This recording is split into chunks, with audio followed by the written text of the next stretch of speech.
ये कहानी है 18वीं सदी के शुरुआत की, जहाँ एक छोटे से गांव में एक किसान अपनी पत्नी के साथ रहता है। थोड़े दिनों बाद उनके घर में एक नन्ही सी बच्ची जन्म लेती है। वो दोनों उसका नाम विनी रखते हैं। विनी बचपन से ही बहुत ही खूबसूरत और बुद्धिमान होती है।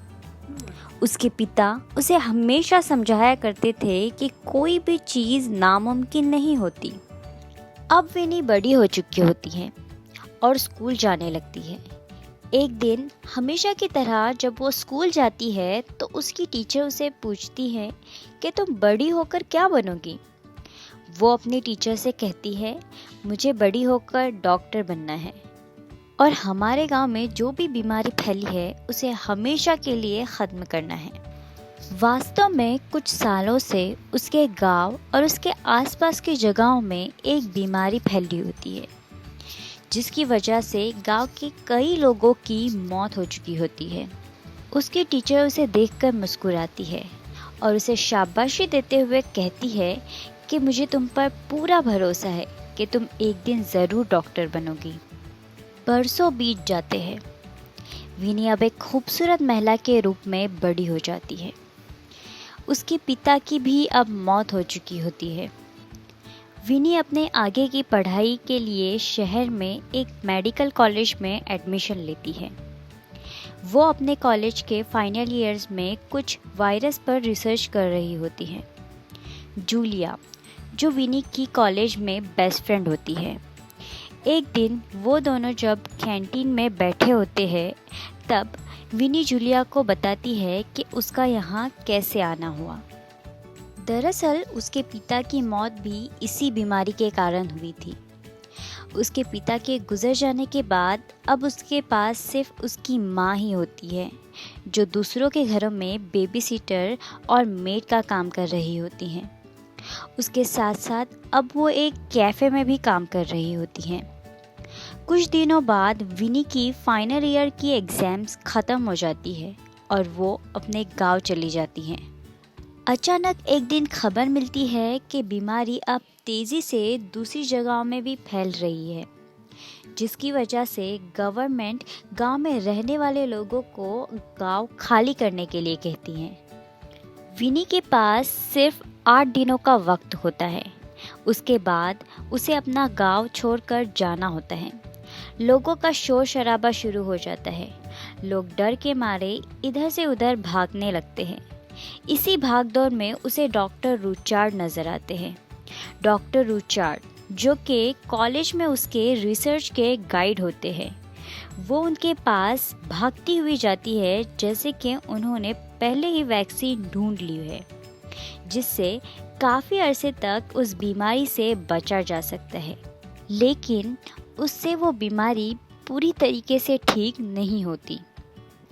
विनी उनसे कहती है कि वो इस बीमारी पर दवाई बनाना चाहती है, जिसके लिए उसे उनकी ज़रूरत है। दूसरे दिन डॉक्टर रूचार्ड उसे कहते हैं कि उन्हें 10% क्लोराइड की ज़रूरत है, जो कि दूसरे केमिकल से भी मैच करे। वो दोनों दवाई बनाना शुरू करते हैं, लेकिन बहुत कोशिशों के बाद हर बार वो नाकामयाब भी होते हैं। फिर विनी को उसके पिता की कही हुई बातें याद आती हैं, जो उसे हमेशा कहा करते थे कि कभी भी उम्मीद नहीं छोड़नी चाहिए।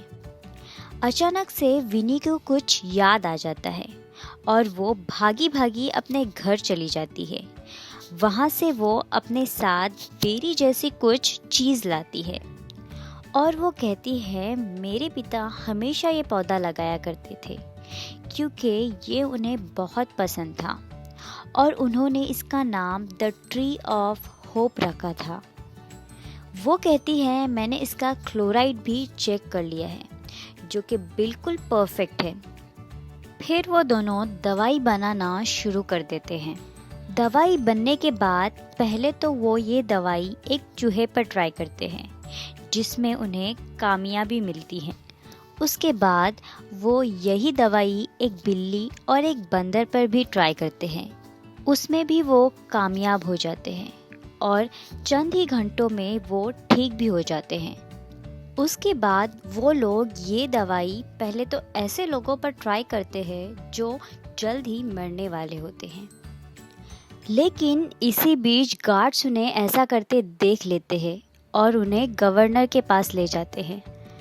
गवर्नर उन दोनों पर मर्डर का इल्ज़ाम लगाता है, लेकिन वो दोनों ये मानने से इनकार कर देते हैं और कहते हैं कि हमने इस बीमारी का इलाज ढूंढ लिया है। ये सुनते ही सब लोग उनकी बातों को कहानी समझकर उन पर हंसने लगते हैं और गवर्नर उन्हें फांसी की सज़ा सुनाता है। लेकिन अचानक से वहाँ वो लोग आ जाते हैं जिन पर उन्होंने ये दवाई ट्राई की थी। वो लोग गवर्नर से कहते हैं कि हम लोग बिल्कुल ठीक है और हमारी बीमारी भी कुछ ही घंटों में बिल्कुल ठीक हो गई है। उनकी ये बात सुनकर सब लोग चौंक जाते हैं और गवर्नर उन्हें छोड़ देता है। फिर वो दोनों मिलकर दवाई बनाना शुरू कर देते हैं और उससे बीमारों का इलाज करते हैं। धीरे धीरे ये बीमारी पूरी तरीके से ख़त्म हो जाती है। फिर गवर्नर ने उन्हें उस काम के लिए उन्हें अपने देश के सबसे बड़े पुरस्कार से सम्मानित किया।